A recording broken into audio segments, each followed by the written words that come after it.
నమస్తే, నేను Prashanti. Welcome to Suman TV USA. ఈరోజు మనతో పాటు ఉన్నారు భారతీయ శంకర పీఠం వ్యవస్థాపకులు, అలాగే వాస్తు మరియు జ్యోతిష్య పండితులు, బ్రహ్మశ్రీ అన్నవరపు తిరుపతి మూర్తి అవధాన గురువు గారు. ఆయనతో మాట్లాడి మరిన్ని విషయాలు తెలుసుకుందాం. అలాగే ఆయన ఆధ్వర్యంలో శ్రీచక్రార్చన, అదేవిధంగా సుదర్శన హోమం కార్యక్రమం కూడా జరుగుతుంది.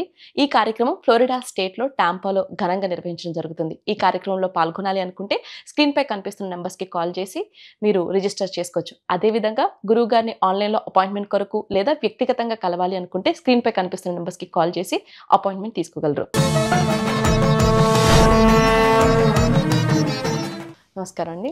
ఓం శ్రీ మహాగణాధిపతయే నమః.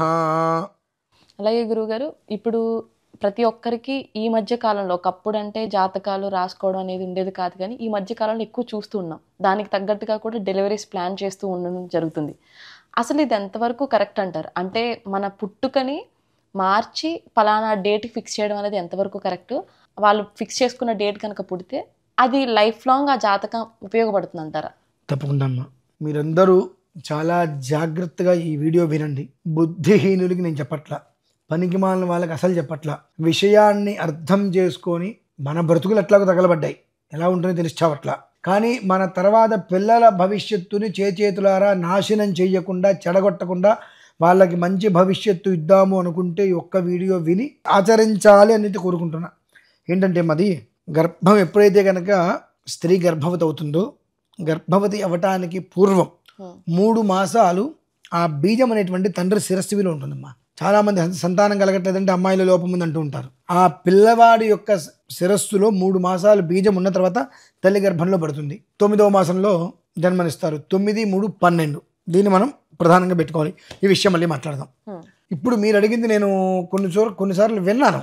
ఏంటంటే స్వతహాగా 9వ నెల వచ్చింది అన్న తర్వాత డెలివరీకి సిద్ధమవుతారు. కొంతమంది ప్రత్యేకంగా ఈ నక్షత్రంలో పుడితే పిల్లలు బాగుంటారు కాబట్టి ఈ నక్షత్రంలో మాకు ఆపరేషన్ చేయించండి అని చెప్తూ ఉంటారు. నాకు అనిపిస్తుంది, ఏ బెల్ట్ తెగే వరకు వెళ్ళి కొట్టాలి అని.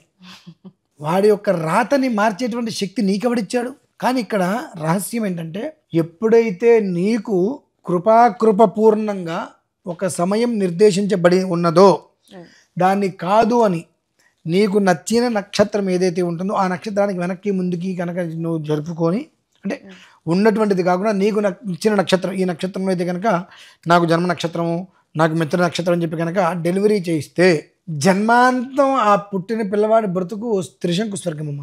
ఎందువల్లంటే వాడికి పుట్టిన నక్షత్రం వేరు, అసలు జన్మించవలసిన పాద నక్షత్రం వేరు. అది ఏంటో మీకు తెలియదు, ఇది మీకు తెలిసి ఉపయోగం లేదు. ఏదో ఒక పూజలు చేయిస్తే చివరికి వెక్స్ అయిపోతారమ్మా. ఇంకా ఎన్ని పూజలు చేయించినా ఇంతేనా? వెధవ పని చేయటం దేనికి? దాని నుంచి నన్ను మళ్ళీ కాపాడు భగవంతుడు అంటాం దేనికి? ఈ రెండూ తప్పే. నీ కర్మ ప్రారంధం అలా ఉంది అన్నప్పుడు ముందుకు నడిచేటట్టుగా చేయాలి. దాన్ని ఏదో నేను తప్పిస్తాను అని చెప్పి, దాన్ని ఏదో నేను ముందుకు నడుపుతాను, వెనక్కి నడుపుతాను అని అంటే నువ్వు విధాతవా? నీకంత శక్తి ఉందా? ఆపరేషన్ చేస్తున్నావా? ఈ నక్షత్రం మంచిదే నువ్వు అనుకున్నావా? వాడికి జన్మనిచ్చావా? వాడి బ్రతుకంతా త్రిశంకు స్వర్గమే కదండి. నువ్వు సంతోషంగా ఏదో చేయాలని చెప్పి అనుకొని జన్మతహాగానే పిల్లవాడికి బాధ ఇస్తున్నావు. ఇది ఎంతవరకు కరెక్ట్ అంటే, అట్లా కాదండి వాళ్ళు చెప్పారండి వీళ్ళు చెప్పారండి. చెప్పేవాడు 1,00,000 చెప్తాడు. నీ బుద్ధి ఏమైంది? పైనుంచి దూకు అంటారండి. ఎవరి కాళ్ళు విరుగుతాయి? దూకిన వాడి కాళ్ళు విరుగుతాయి. దూకమని చెప్పిన వాడు బాగానే ఉంటాడు. అలానే నేనంటే మా వాళ్ళలో చాలామందికి చెప్తాను, ఏమయ్యా ఎవరైనా ఫోన్ చేసి ఏమంటే డెలివరీకి ముహూర్తం కావాలంటే సిగ్గుందా? డెలివరీకి ముహూర్తం ఎవడయా నీకు? ఎవరు చెప్పాడు? భగవంతుడు ఆవిడికి ఒక సమయం ఇచ్చాడు కడుపులో పడ్డప్పుడే. ఆ సమయానికి వస్తుంది డెలివరీ. అప్పటి వరకు నువ్వు ఎదురు చూడు. 2 రోజులు లేట్ అవుతుంది. కాదండి ఈ నక్షత్రం మంచిదండి, ఆ నక్షత్రం మంచిదండి, జన్మాంతం వాడికి నువ్వు జపం చేయించుకుంటూ ఉంటావా? ఇంకా మంచిదే నువ్వెలా చెప్పగలుగుతున్నావు? కాదండి ఈ నక్షత్రం మా వాళ్ళు స్వతహాగా జన్మించాడు కాబట్టి ఆ నక్షత్రం మంచిదే. నువ్వేం చేస్తున్నావు? స్వతహాగా రావట్లా. నువ్వు ముందో దానికోసం నువ్వు వెయిట్ చేయించో, తొందర పెట్టు, ఆపరేషన్ చేస్తున్నావు. కానీ నీకు ఏ నక్షత్ర విధానం పిల్లవాడికి నడవాలో ఆ గమనం నడుస్తుంది. నువ్వు ఇది చూస్తుంటావు. పిల్లవాడి యొక్క జన్మ నక్షత్రం స్వతహాగా ఉండవలసిన నక్షత్ర జీవితం ఏదైతే ఉంటుందో వాడికి అది నడుస్తుంటుంది.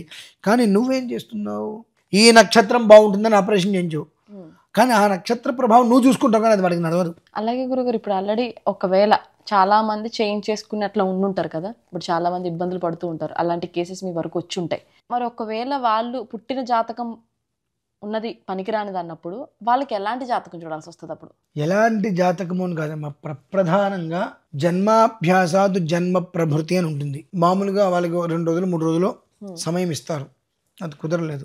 అభిజిత్ లగ్నం తీసుకోవాలి. నీ సొంత లగ్నాలు నీకు పనికిరావు. ఇంకా అభిజిత్ లగ్నం తీసుకో, దాన్ని అనుసరించి నువ్వు వ్యవహారం చేసుకో. కొన్నిట్లకు కొన్ని ప్రాయశ్చిత్త శాంతులు ఉంటాయి. ఆ శాంతుల్ని పూర్తి చేసుకోగలిగితే గుడ్డి కన్నా మెల్ల ఉత్తమం. దానివలన ఏదో బ్రహ్మాండంగా అవుతుంది, అద్భుతం, ముట్టుకుంటే బంగారం అని నేను చెప్పను. అతని జీవితం అగాధంలోకి వెళ్ళిపోకుండా అగాధానికి అంచున ఉండేటట్టుగా భగవంతుడు చూస్తాడు. మనం చేసి వెధవ పని మళ్ళీ ఎవరిని తిరుగుతున్నామండి? మనం భగవంతుడిని తిరుగుతున్నాం. నా పిల్లవాడికి నేను ఇంత కష్టపడుతున్నాను, ఇంత మంచి చేశాను, వాళ్ళకి ఉపకారం చేసే, ఊరికి ఉపకారం చేసావు, ఏంటి ఉపయోగం? నీ కుటుంబాన్ని నువ్వు వృద్ధి చేసుకోలేకపోయావుగా. పూర్వంలో అండి మీ తాతగారు, మా తాతగారు కావచ్చు, ఆ అప్పటి నుంచి చూసుకుంటూ వెళ్తే ఇటువంటి పద్ధతులు ఎక్కడన్నా చూసాము మనం. అందుకనే నార్మల్ డెలివరీ అందరికీ. ఇవాళ డెలివరీ అయితే రేపుగా అమ్మాయి చక్కగా నిలబడగలిగే చక్కగా. ఇవాళ ఆపరేషన్ తప్ప ఏదైనా ఉందా? కోతలే కదండి అన్నీ. అంటే ఆ జన్మకు ముందే నువ్వు కోత కోయిస్తున్నావు అంటే జన్మించినంత ఇంకెన్ని కోతలు ఉంటాయి అనేటువంటి విషయాన్ని గ్రహించాలి మనం. అటువంటివి వాటి జోలికి వెళ్లకుండా, ఒకవేళ ఇప్పటికీ అటువంటిది ఏదైనా కనుక జరిగి ఉన్నట్లయితే కూష్మాండ ప్రాయశ్చిత్తం అని ఉంటుందమ్మా.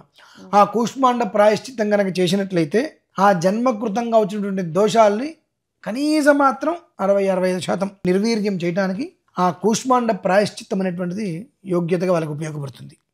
అది విషయం. ఒకవేళ మనం ఒక లగ్నంలో పుడుతూ ఉంటాం కదా, పలానా గురు లగ్నం, బుధుడు, సంథింగ్ ఇవన్నీ ఉంటాయి కదండి, అది ఆ ప్రభావం అనేది మనిషి యొక్క జీవితాంతం చూపిస్తూ ఉంటుంది అంటారా? అవునమ్మా, లైఫ్ లాంగ్. అది మనం నచ్చినప్పుడల్లా కారు మార్చాము, బండి మార్చాము అన్నట్టుగా మారదు.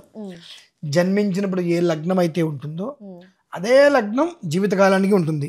అయితే సాధారణంగా జన్మించినటువంటి విధానానికి మనం ముహూర్తం పెట్టుకొని ఆపరేషన్ చేసిన విధానానికి ఎలా ఉంటుంది అంటే ఆ లగ్నము అతని జీవితం ఒకటిగా ఉండదు. కనుక ఇప్పుడు నేను ఏదైతే ఇట్లా జన్మించినటువంటి వారికి ఆ కూష్మాండ ప్రాయశ్చిత్తం అనేటువంటి చేయటం వల్ల ఏమవుతుంది అంటే ఆ లగ్న ప్రభావం అనేటువంటిది బ్యాలెన్స్డ్గా నడవడానికి అవకాశం ఉంటుంది. అంటే స్వతసిద్ధంగా నువ్వు జన్మించడానికి నీకు ఏ లగ్నం అయితే ప్రాధాన్యత సంచరించి అక్కడ రాత ఉన్నదో ఆ రాతకి అనుసంధానంగా తీసుకెళ్తుంది.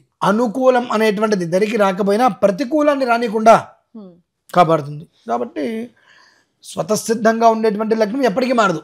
ఈ రకంగా మనం ఏదైనా నక్షత్రంలో జన్మిస్తే బాగుంటుంది, పిల్లవాడు చదువు బాగా చదువుకునే యోగం ఉంటే చదువు వస్తుంది. ఆ యోగం లేకుండా ఇదే ఒక నక్షత్రంలో జన్మించిన వాళ్ళు, నాకు మీరు అడుగుతుంటే గుర్తొస్తుంది, కొన్ని నక్షత్రంలో జన్మించిన వాళ్ళు సీఎం అవుతున్నారు. మరి ఆ నక్షత్రంలో ఉన్నవాడు ప్రతివాడు సీఎం అవ్వాలి కదా, ఎందుకు అవ్వట్లేదు? దాన్ని లగ్న ప్రమాణం అంటారండి. ఆ లగ్న ప్రభావం అనేటువంటిది ఉంటే అందులో ఒక పుష్కరిణి, దాన్ని అనుసరించి అతని జీవిత విధానం నడుస్తుంది. ప్రతి దానికి ఒక యోగం. నువ్వు నీ యొక్క గొప్పతనం కోసం నా కొడుకో నా కూతురుకో పుట్టబోయేటువంటి వాళ్ళకి నేను ఒక మంచి ముహూర్తం చూసి, దానికి కూడా పెద్ద సిద్ధాంతి, అసలు సిద్ధాంతి ఎందుకు అవుతాడు? నీకు కొడుకు జన్మించడానికి నీకు ముహూర్తం పెట్టాడు, హాస్పిటల్ ఆపరేషన్ కంటే అసలు సిద్ధాంతి ఎందుకు అవుతాడు? పెద్ద సిద్ధాంతి ముహూర్తం పెట్టించాను అంటే నాకు అనిపిస్తుంది కర్మ ప్రార్థం.